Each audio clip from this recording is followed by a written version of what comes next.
to the class the next 4 days. Let me share my screen, and then we'll get to some of the materials. Move this here.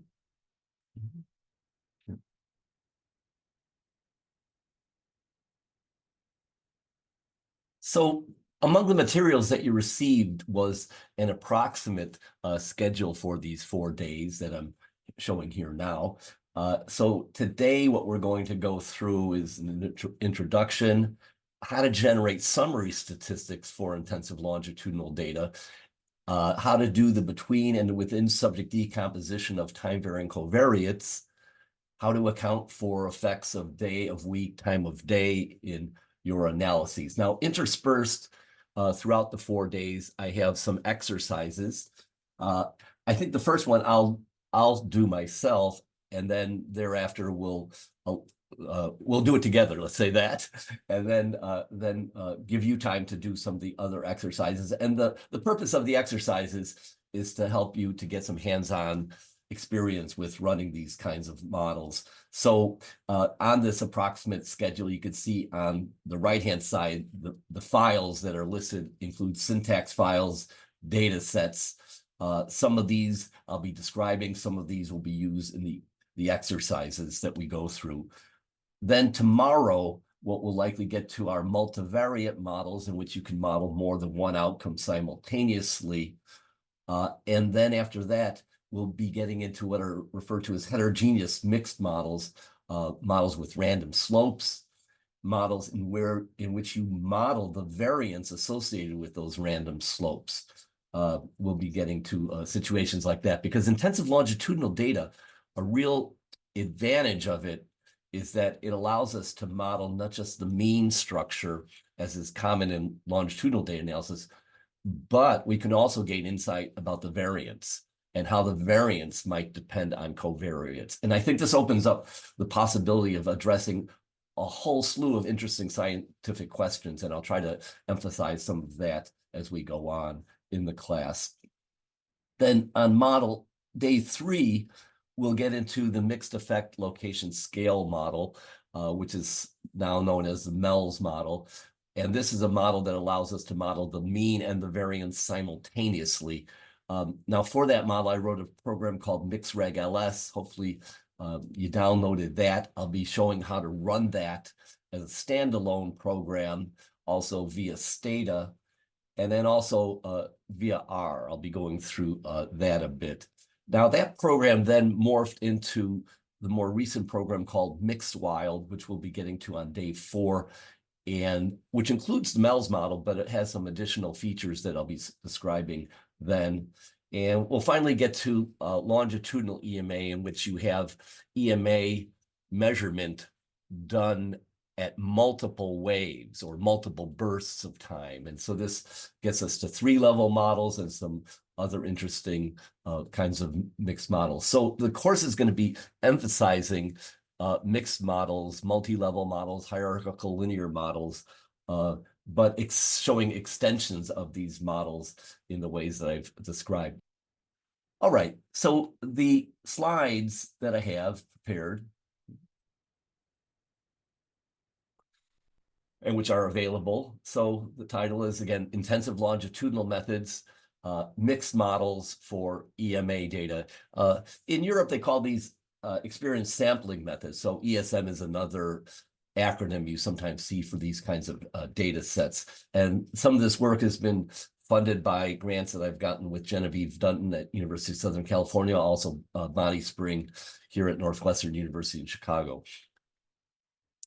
So hopefully many of you have had some experience with EMA data.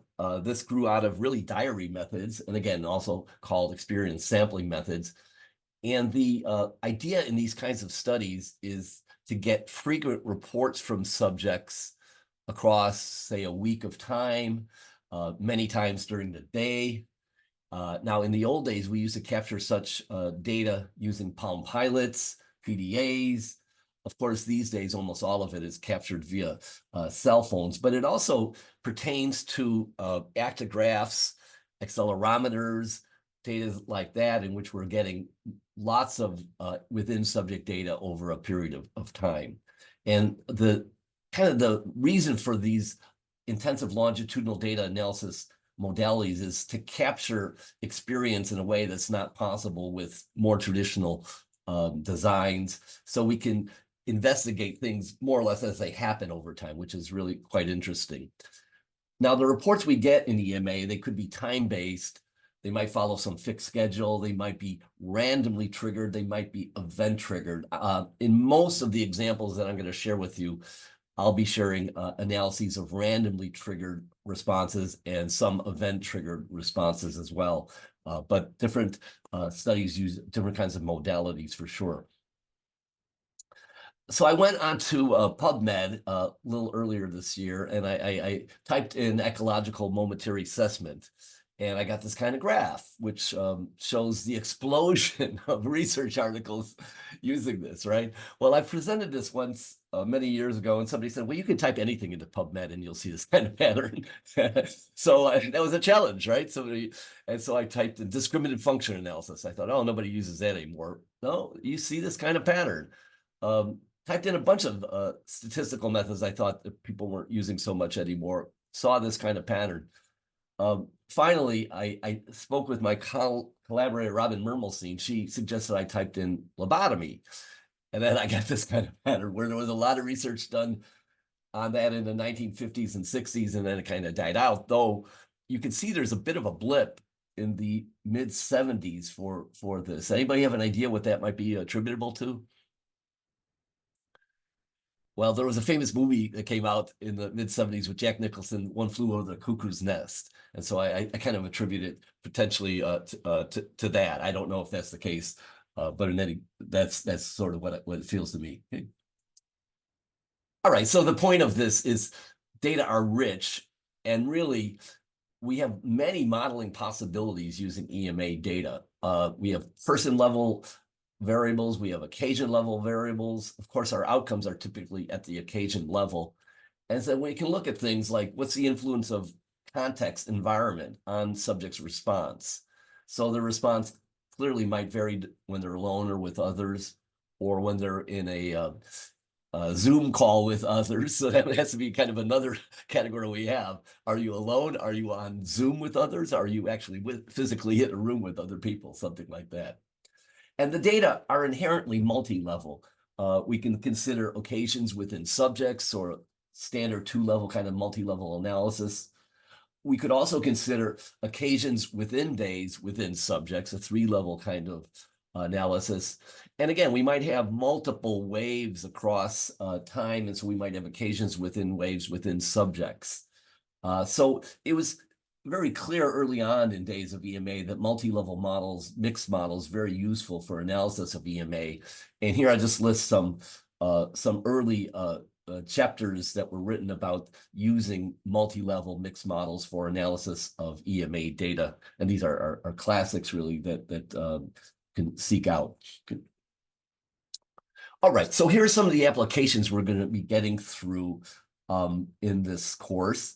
The first thing seems kind of basic, but it's an interesting result, actually. How do you produce summary statistics like means, accounting for the clustering of the data? And what makes this a little challenging here in EMA is that the amount of data per subject can vary wildly. So there's a lot of incomplete data across time. And how do we produce summary statistics recognizing that? So I'll have some examples of that.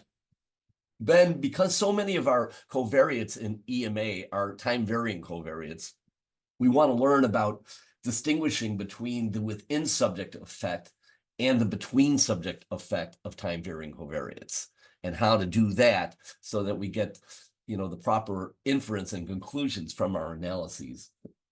Now, I'll also extend these, show you how to model bivariate outcomes. So you could model more than one outcome simultaneously and see what that helps us with. In particular, what we can find there is that we can get correlations that are at the subject level, but also at the occasion level. We can distinguish between correlations of those two different types.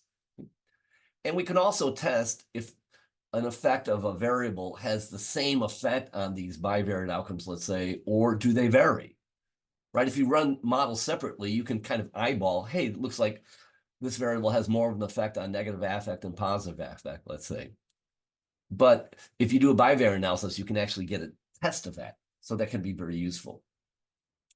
Then the second half of the workshop, we're going to really be focusing on why subjects differ in mean level as well as variability, and to show how we can model both the between subjects variance and the within subjects variance as a function of covariates, and the kind of scientific questions that we can address by extending our mixed model in this way. So we can learn about subject heterogeneity, might vary by gender, age, or other covariates. Subject's degree of stability or lability, that can also vary by covariates. And so this is going to, I think, permit us to address a whole range of wide scientific questions that can be of interest here in the EMA world. Okay, so let's get into the data. Looks a little bit like this. It's like a tsunami of data all over the place. So I'm going to be showing some examples using this study I worked on with Robin Mermelstein at University of Illinois, Chicago. This was a study of adolescent smokers. So they had nearly 500 subjects who completed a baseline measurement wave. They were either in 9th or 10th grade at baseline, so you can think of them as being approximately 13, 14 years old, kind of that range. Actually, I guess more like 15, 16. They were nearly half female, half male, a little bit more female than male. And they reported on a screening questionnaire that prior to baseline, they had smoked at least one cigarette in their lifetime. So these people had some experience with smoking at that point. And in fact, about 60% smoked at least one cigarette in the past month at baseline. Now we got parental consent, we got student assent, and in terms of the race demographics, nearly 60% white, 20% Hispanic, 16% Black, 7% of other race. So I'm going to be using this particular data set to illustrate some of the methods, and the focus here will be on really smoking and mood response to smoking, but hopefully you can see how this can also be used with other kinds of EMA studies. This is an area that I've focused on in much of my research. Now, in this EMA study, we got two types of responses. We got random prompts. So they carried around, in this study, they actually had a PDA at that point for a week, and they answered questions when they were randomly prompted. And on average, we got about 30 prompts per subject. Okay? The median was also about 30. Okay? And the range, though, was quite wide. Some people are rather more responsive, some people not so responsive. And so with my students, we've worked on a bunch of papers looking at missing data. And that's an interesting question within EMA as well, as we'll see. So the total number of random prompts here is quite large. I don't know if this is considered big data or not, but we have 14,000 observations within approximately 500 subjects. Okay, so those are the random prompts that we get. Okay. Now they were trained to event record smoking episodes, and about half of the subjects at the first EMA wave provided at least one smoking event. The average there was about 5 smoking events within that week. The median was a little lower, 3. The range was quite wide. And here we got a total of a little bit over 1,000 smoking events from these 234 subjects. So a main part of this study that we were interested in is comparing the mood responses when these adolescents were randomly prompted to when they were smoking a cigarette. And so we'll get into some of that. Now, I should say that these two kinds of responses mutually exclusive. I did take a look at the correlation. If the idea was, if they gave us more smoking events, did they give us less random prompts? Okay. You can see the correlation was slightly negative, but not significant there. So again, mutually exclusive and not really correlated in terms of the numbers per se. Okay. Now, here are some of the dependent variables we're going to look at from the random prompts to begin. Okay. So one mood scale that we had was positive affect, positive mood. So when they were randomly prompted, the subjects answered these 5 questions. I felt happy, relaxed, etc. They rated each one from 1 to 10. Okay. We took the average of those 5 items to give a positive affect mood scale. The mean was nearly 7, standard deviation about 2. Negative affect similarly was rated on 5 items. Before the signal, I felt sad, stressed, angry, etc. Each one was rated from 1 to 10. Again, we took the average of these 5 items and we got a mean of about 3.5. Again, standard deviation of a little bit over 2 in this case. Now, for the random prompts, we got 1 mood response per random prompt. Interestingly, for the smoking events, they were asked to rate their mood before and also after smoking. So some of our interest here is comparing the random prompts to their mood before smoking. So is it the case that before smoking, these adolescents had worse mood? But also looking at their mood after smoking, is it the case that after smoking, they got a mood improvement relative to the random? Okay, so those are some of the kinds of analyses we're going to be looking at with this particular data set. Okay, so I mentioned that the first topic is getting a summary statistic for the outcome, right? Basic thing. And how we got into this and how I realized there's more subtlety here is we were doing it in a rather simple way. We have an affect response of subject I at occasion J, and we did the simple thing. We just got the mean ignoring the clustering of the data. Okay? So, you know, in SAS we did proc means, and in Stata we did summary, something like that. And we were comparing some of those to our mixed model results, and we were seeing the patterns were a bit different. And we'll see that just in a little bit. And so it came to realize, well, you know, you could also get the mean of means. In other words, get for each subject their mean and get the average of that. Okay. So the one I'll call the marginal mean, which just ignores the clustering, and the other one, the mean of means. So the first question is, are they different? Well, realize if every person answers the same number of occasions, they would not be different. Okay, so everybody says has 5 responses. These 2 means would be the same. Okay. But in EMA, again, that's not the case. Some people have a lot more data than others. So they do differ. So here's just a trivial example, but suppose there are 2 subjects with these values. One subject gives you 1 response, they answer 1. The other person gives you like 8 responses, they answer 10 every time. So if you take the marginal mean of those, you're going to get a mean of 9. But if you take the mean of the means, right, for one subject it's 10, for the other subject it's 1, you get 5.5. So these 2 summary statistics that are very easy to generate, of course, they're not necessarily equal. They would be equal if the number of observations is the same, but that's generally not the case with the EMA. So which one should we use? So we want to report just descriptive statistics, right? In a table 1, let's say in our research paper. Which of these would we want to report? Well, I would argue neither one is optimal.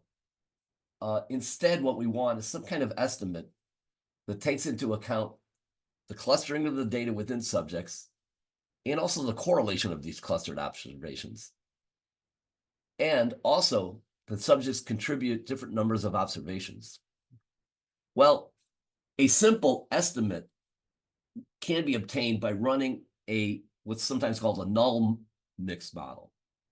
That is a mixed model or multi-level model that has no covariates.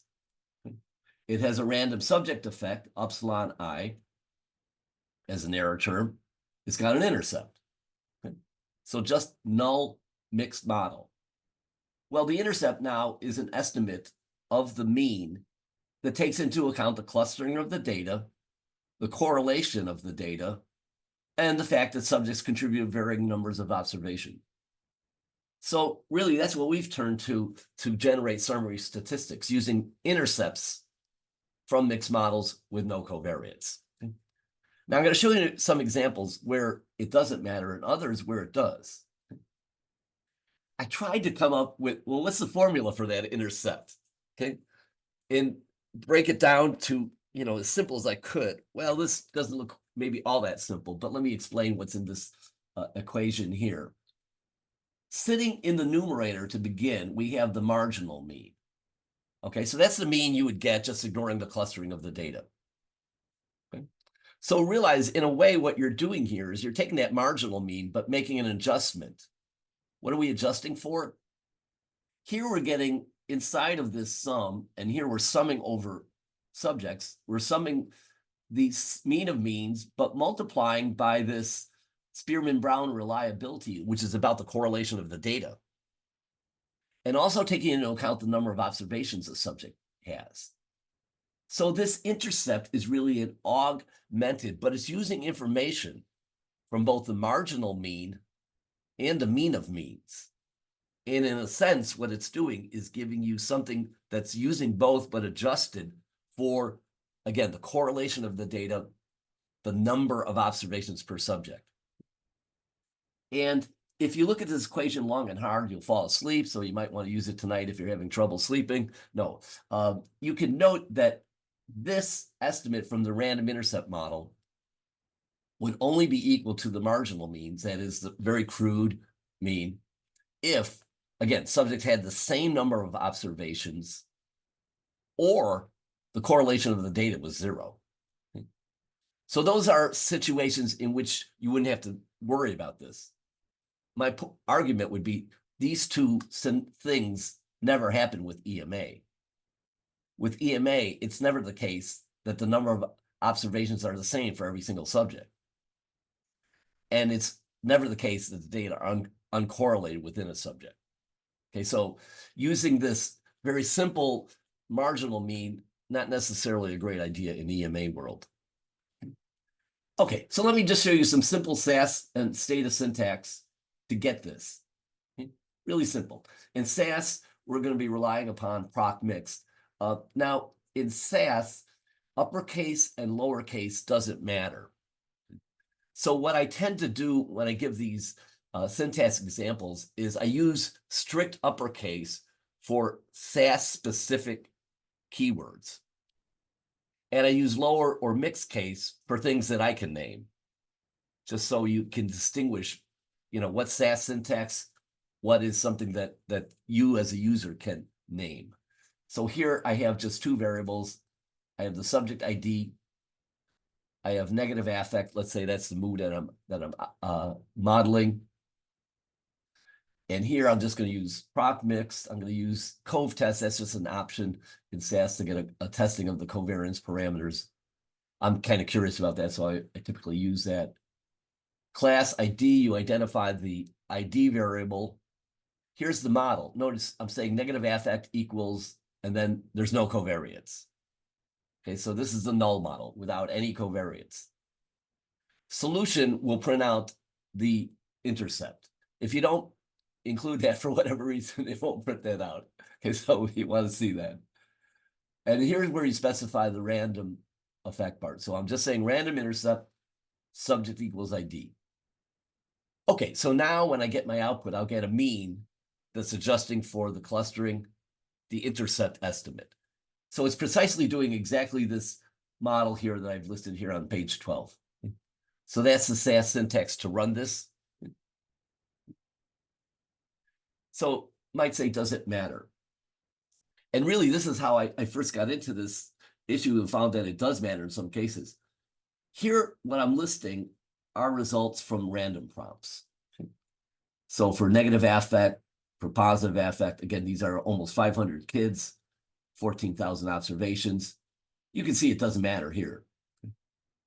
Any of these three estimates of the mean, the marginal mean, the mean of means, the mixed model mean, they're virtually the same.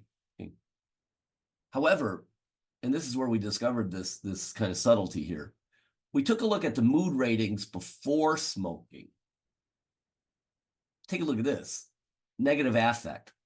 If I take the marginal mean, I would get about 3.5. Okay? And notice that that marginal mean would be very similar to what we see here for negative affect from the random prompts. Okay. This is precisely what led us to this, to find this out. We did an analysis that indicated to us that before smoking the event, subjects had elevated negative affect. You see that with the mixed model estimate. You also see it with the mean of means, actually. You don't see it with the marginal means. So we were printing out these marginal means, and we're saying, hey, our analysis says negative affect is elevated before smoking for these adolescents. Our raw statistics don't seem to be showing that. So that was the point. We saw that it matters how you come up with this estimate of the mean. And again, the mixed model one is, to my mind, the preferred one because it's taking into account the correlation of the data and the varying numbers of observation per subject. Now, with positive affect, you also see it to some degree. Notice the mixed model estimate here, their positive affect is a bit below what you see here under the random prompts.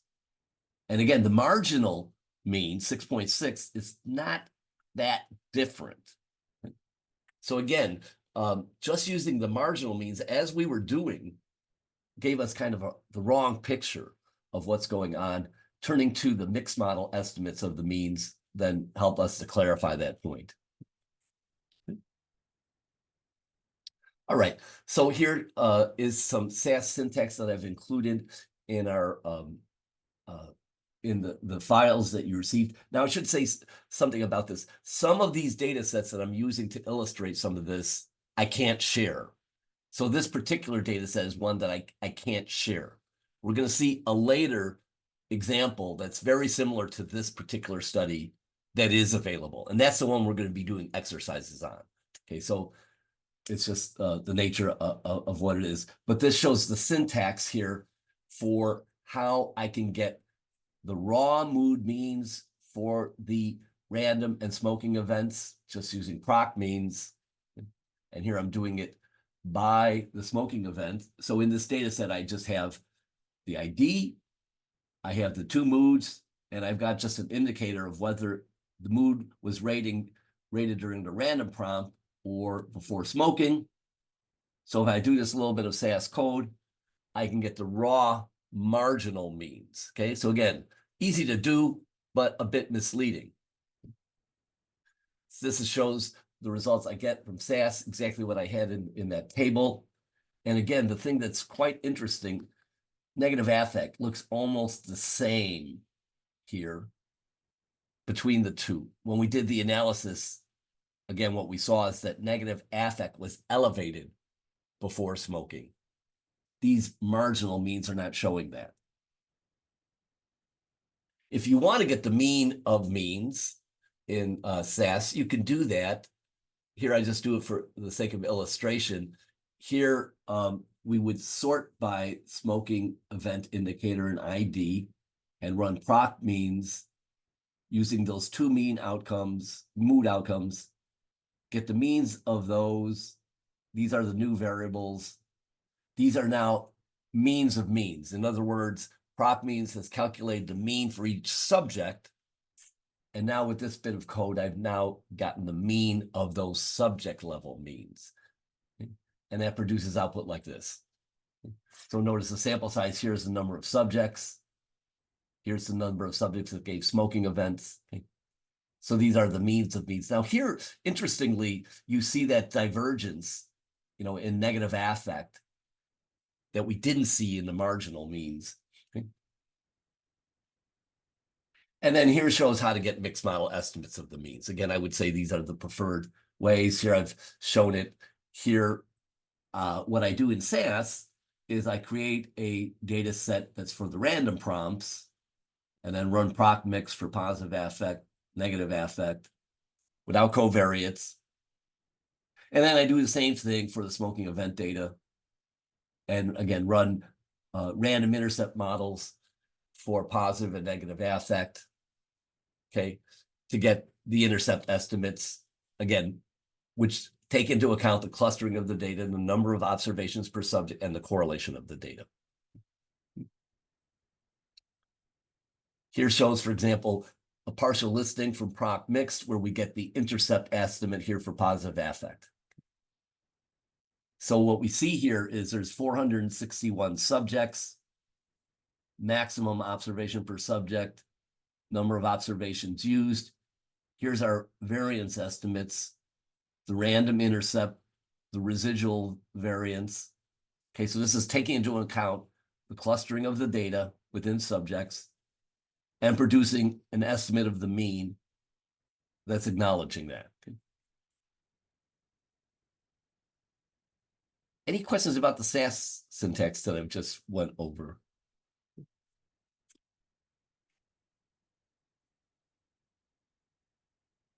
Okay. Any Stata fans out there? Yep. Okay. Any SAS fans out there, by the way? Okay. We got a mix of both. Okay. Well, here's shows how to do the same work using Stata. Again, I've created the syntax file, made it available in our materials. Again, this is a data set I can't share. So we're going to be getting to a second data set that we're going to work on that's similar to this and shareable. It's the same data set. ID, positive affect, negative affect, the smoke indicator. Here I use labels to indicate that 0 is a random prompt, 1 is a smoking event. And I assign that label to the variable smoke E. Now in Stata, it makes it rather easy to get subject mood means for the random and smoke. I can use eGen here, get the moon of positive affect by subject and smoke E. Do the same thing for negative affect. And here, what Stata does, though, which is interesting, it will generate these subject mood means, but it will put, say a subject's got 10 lines of data. There will be 10 replications of these subject level means in the data set. So with this little bit of syntax, what I'm doing is to just get one mean per subject for these. These are subject level means. So what I'm doing is to put in missing values if _n, which keeps track of which observation from the subject you're on, if it's greater than 1. Yeah, so that's what that's about. And then here, I'm just getting raw mood means for these observation level variables, for these subject level variables here for the random and the smoke events. And here's what it produces. So notice this. When you look at these means, you'll see that for the M versions, the number of observations is 461 for the random prompts and 234 for the smoking events. Exactly how many subjects there are. Whereas for the observational data, for random prompts, there's 14,000. For smoke events, a bit over 1,000. So again, what this is showing is with Stata, how one can get these marginal means, the mean of means, using some coding. And then here is how to get the mixed model estimates. Okay, so here I can get mixed model estimates of means from the random prompts. So I'm just saying mixed pos F if the smoking event is 0, meaning it's a random prompt. So that's a kind of a nice thing with Stata is you can, on the procedure, you can use if statements. Okay, so you could do stratified analyses, for example. So these first two are stratified. And again, here I'm indicating the ID as the cluster. And this does a random intercept model with no covariates for positive affect, negative affect for the random prompts. And then the next two lines do similar models for the smoking event data. And then here shows some of the output we get. Here is for positive affect. Again, this is from the random prompts. So there's 461 subjects. Stata says groups. Number of observations, 14,105. Here it shows how many, again, approximately 30 observations per subject, but it varies quite a lot. Stata refers to the intercept as underscore cons for constant. So this is our estimate, agrees exactly with what we saw with SAS. This is the estimate from the random prompts for positive affect, taking into account the clustering of the data. And then we get the variance estimates. Variance cons is the subject variance, the between variance. Variance residual, that's the within subject or residual variance. Whoops, sorry. Okay.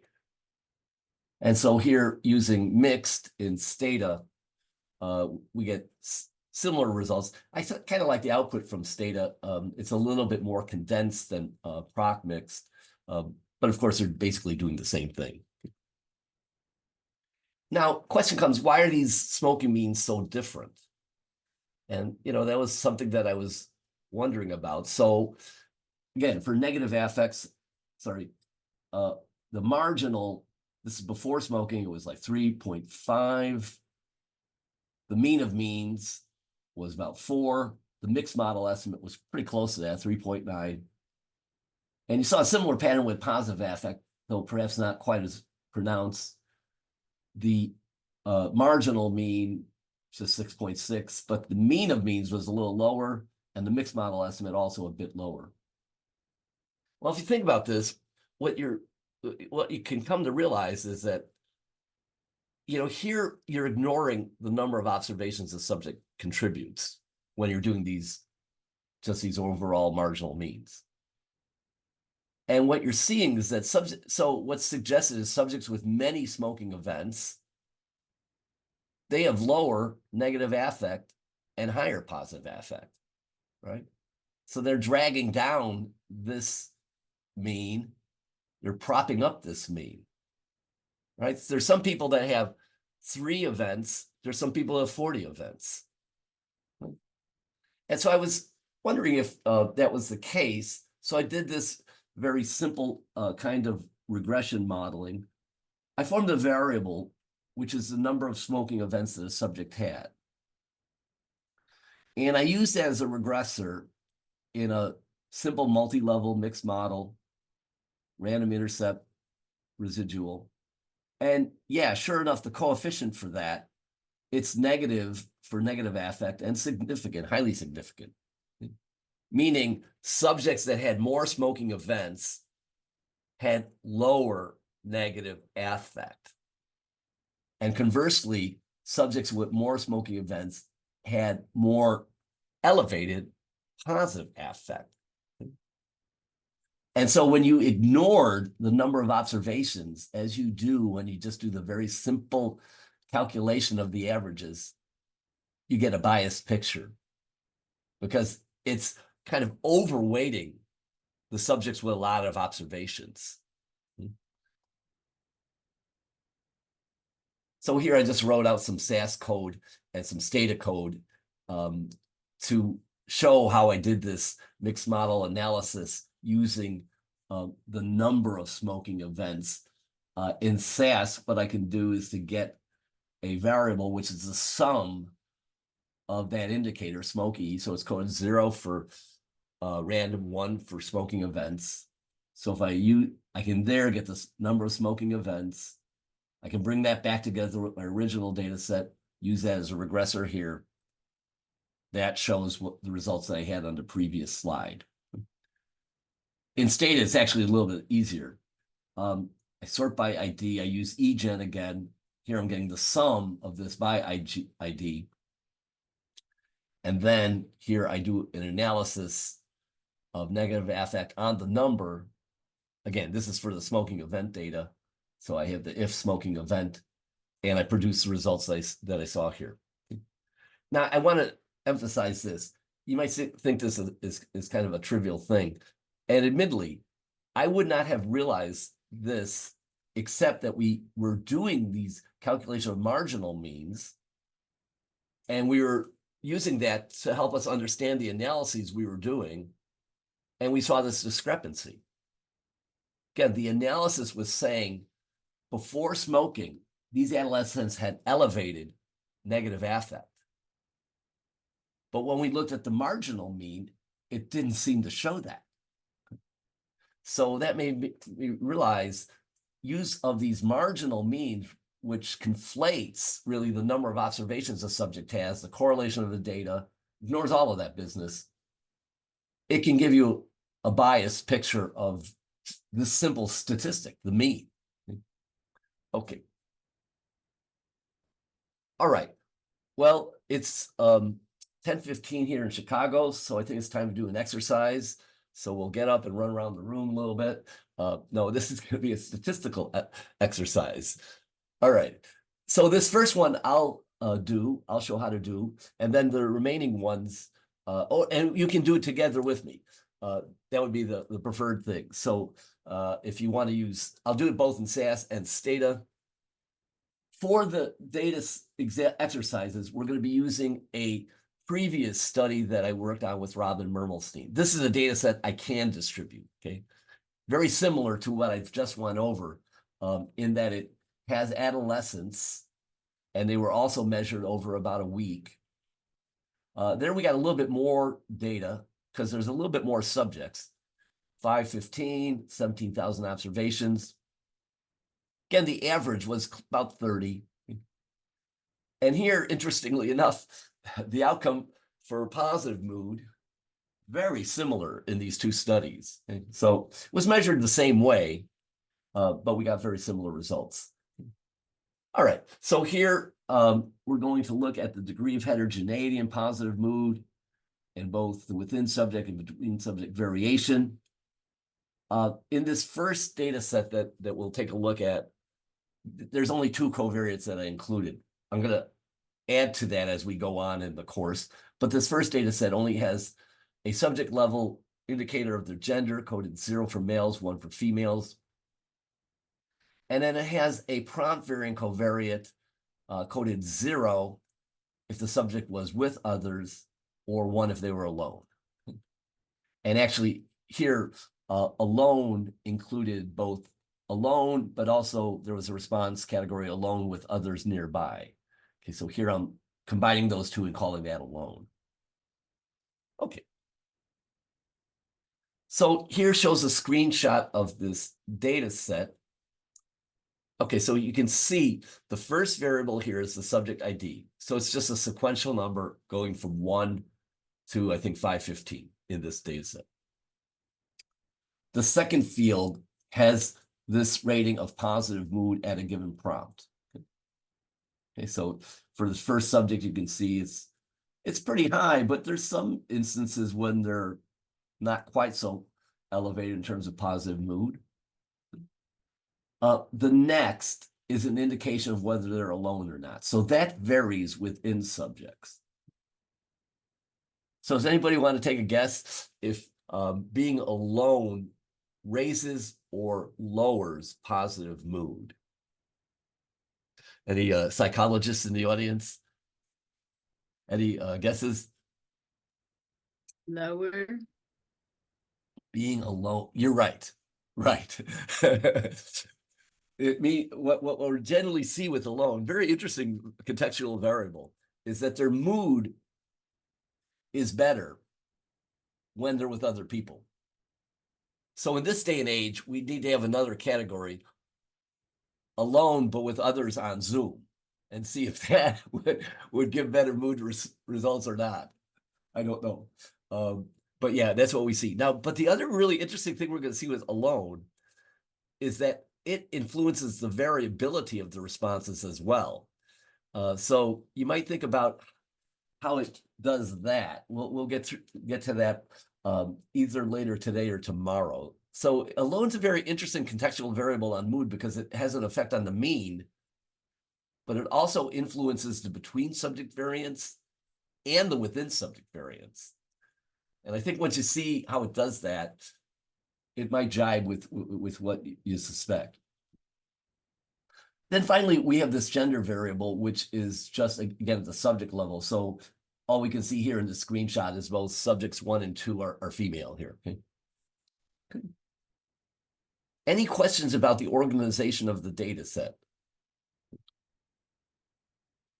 So these are in what's called long format, and most mixed model runs for longitudinal data, that's the way you want it, in long format.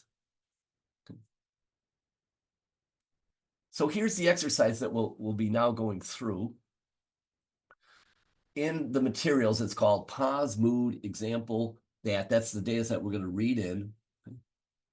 So I'll do it again in both SAS and Stata. And what we're going to do is to get raw means for pause mood when they're with others and alone. And then I'll show how to get mean of means. And then we'll get what I think are the preferred estimates of the means, the mixed model estimates. And we'll do this here with this contextual variable of when they're with others or alone and see if they differ. So what I've done to help with this is I've created syntax files for both SAS and for Stata to do this. So let me turn to that right now. Okay. And we'll get to this exercise and see what we see about the effect of being alone on positive mood.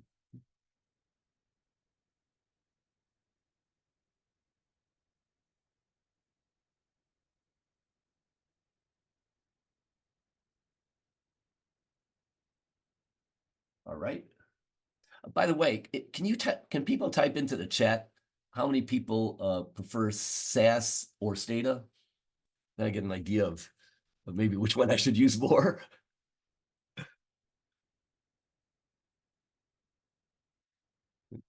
Anything? Oh, okay. Okay, I'm sorry. Stata, SAS, Stata, SAS, but I could do either. Stata, R, but sometimes SAS. Okay, so it seems a little bit more Stata than SAS, which probably is not unexpected. Again, I'll be going through both. With regard to R, when we get to MixRegLS, I'll show how you can access that program via R. Of course, some of this mixed model analyses that we're going through today, you can do with LME in R as well. Okay.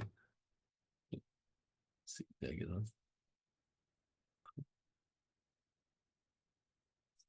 All right. That's my challenge with R is that it can certainly do everything that I'm going through today, but it can't do much of what I'm going to do in terms of modeling the variance in terms of covariates. So that hasn't yet permeated the R packages. And so that's kind of an omission at present. Okay. So let me get that particular data set. I was doing a different one prior just to make sure that things were working. Let me open the file. Okay, let me go back to make sure I opened the right one. So it's mood means, pause mood example.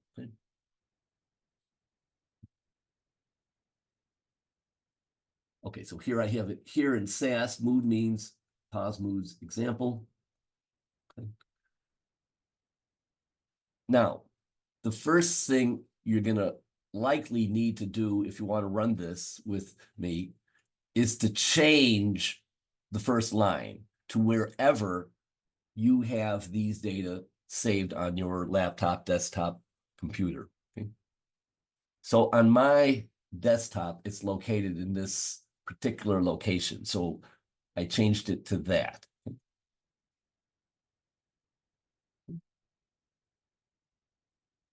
So let me do this, and I'll read the data set in, and then I'll do proc means to get means of pause mood for with others and alone.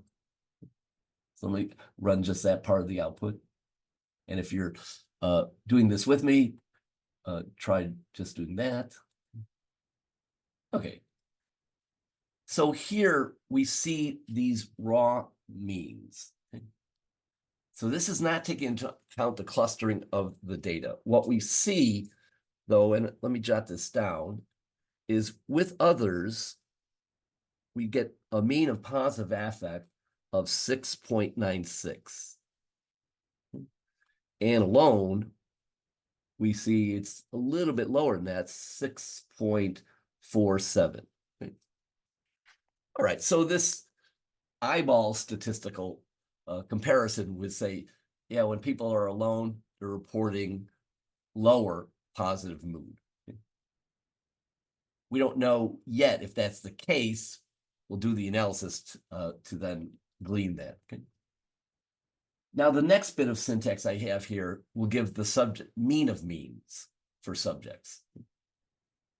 So again, what I do is invoke proc means, get you means for positive mood for both ID and for the two instances of alone, call that mpos mood, and then get those results here. Okay, and there, notice the sample size is 513, number of subjects. The with others mean here is 6.94 and 6.50 when they're alone. So actually rather similar to the marginal mean for this outcome in this particular study. And then here shows the syntax for getting mixed model estimates of means with others. So I create a data set for the random prompts and I run the random intercept model. Okay.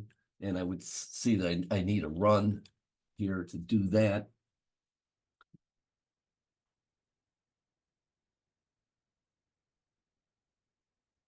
Okay, and so here I get my mixed model estimate of 6.94. So again, pretty close to what we've gotten with marginal means. So I'm sorry, this is for when they're not alone, and then when they are alone, here the next run with proc mixed, we'll get that.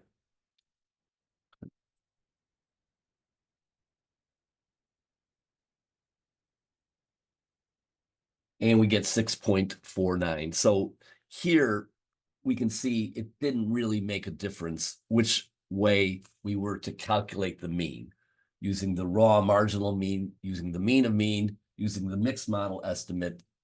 They're all pretty much the same. Okay? So what we discovered with the previous study, it didn't bear out here. Okay?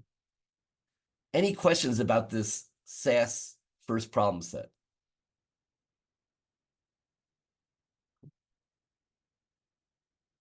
Okay, well, let me do the same thing in Stata.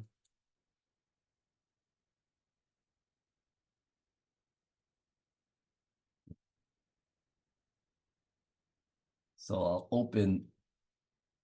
So again, it's mood means pos mood example. Okay. And if you look at all these different titles, you'll see that we're going to be doing a lot other things with this particular data set. We'll see. So again, here, I need to change the first line to indicate the location where I have this data set saved. Okay. So on my desktop, it's located there in that particular directory. I then read the data set in, right? I have a label to indicate that 0 is with others, 1 is alone. I align that label with the variable alone. Here I can get subject mood means for the two scenarios of others and alone. Here again, I can get one mean per subject by using this little bit of syntax. And then I can run and get summary for these variables. So I'll highlight that bit of code, run those before we do the mixed model estimates. Okay, so here we see the same results as what we got with SAS. Again, important here, that the number of observations for the subject level mean of means should be the number of subjects. Okay, so it's 513 here, 513 here. Number of observations when they're with others, a little bit greater, 9,410, than when they're alone. And here again, there's not a great difference between these two ways of calculating the mean for this example. Then finally, to get the mixed model estimates, which I can do that here, okay, with these two runs of mixed modeling for when they're not alone and when they are alone.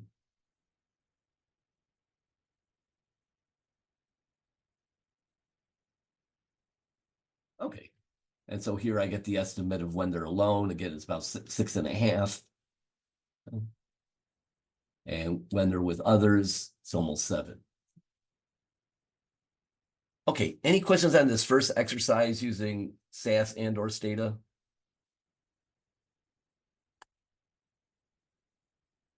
Okay. So we spent a bit of time figuring out how to get summary statistics. Again, in some respects, somewhat trivial, but I think it's important. And again, in some situations, like in this example, it didn't really matter. But in that example I showed, comparing before smoking, negative affect especially, we saw quite a big difference there.